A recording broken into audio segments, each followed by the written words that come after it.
धमाकों से फिर दहला लेबनान, रेडियो, लैपटॉप और मोबाइल में ब्लास्ट। भारत में पेजर जैसे हमलों से कैसे बचा जा सकता है? लेबनान में एक बार फिर धमाकों के कोहराम मच गया है। बुधवार को देश के कई इलाकों में इलेक्ट्रॉनिक उपकरणों में विस्फोट की घटनाएं सामने आई, जिसमें लैपटॉप, वॉकी टॉकी और मोबाइल शामिल थे। इन घटनाओं में 20 लोगों की मौत हो गई, जबकि 450 से ज्यादा लोग घायल हो गए। ये धमाके पेजर ब्लास्ट के बाद हुए, जिसने पहले से ही पूरे देश में सनसनी फैला दी थी।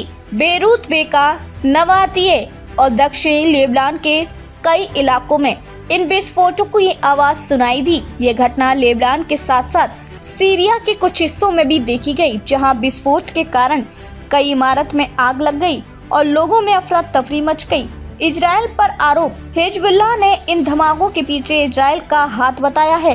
हिजबुल्लाह का दावा है कि इजराइल ने इन इलेक्ट्रॉनिक उपकरणों को टारगेट कर अपनी दुश्मनी दिखाई है, जिसका मकसद हिजबुल्लाह की कम्युनिकेशन नेटवर्क को ध्वस्त करना था। मंगलवार को पेजर विस्फोट में भी हिजबुल्लाह ने इजराइल पर आरोप लगाए थे और अब बुधवार को हुए धमाकों के बाद ये दावा और मजबूत हो गया है। हिजबुल्लाह का कहना है कि इन विस्फोटों से पता चलता है कि उनका कम्युनिकेशन नेटवर्क इजराइल के निशाने पर है। पेजर धमाके और उनके प्रभाव।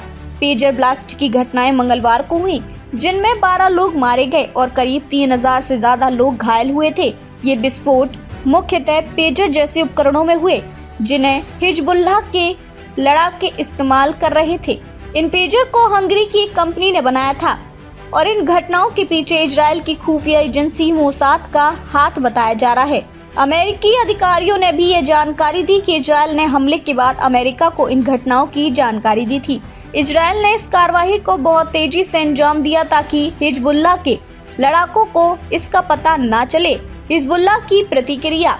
हिजबुल्लाह के शीर्ष अधिकारी हाशिम सफीउद्दीन ने इन धमाकों को लेकर कहा कि संगठन इस मुश्किल समय का सामना कर रहा है, लेकिन इसका बदला जल्द लिया जाएगा। हिजबुल्लाह की ओर से यह संकेत दिया गया कि वे हमले का जवाब देने के लिए तैयार हैं।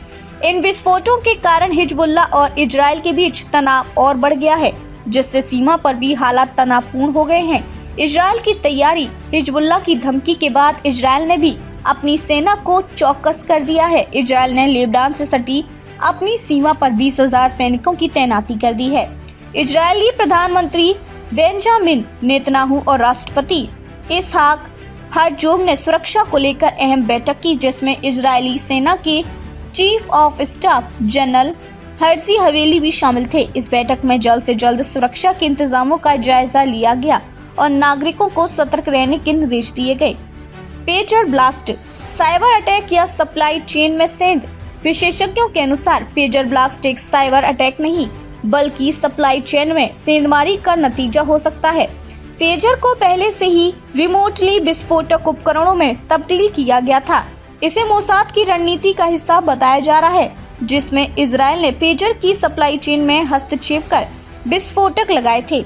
इसका उद्देश्य हिजबुल्लाह के कम्युनिकेशन नेटवर्क को कमजोर करना था।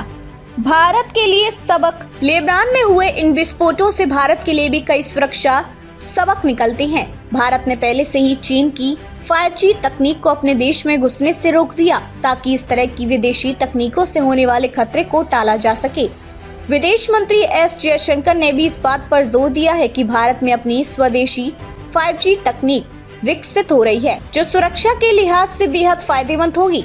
सरकार ने साफ कर दिया है कि विदेशी यंत्रों का इस्तेमाल कम किया जाएगा, खास तौर से ऐसे यंत्र जो दुश्मन देशों से जुड़े हों।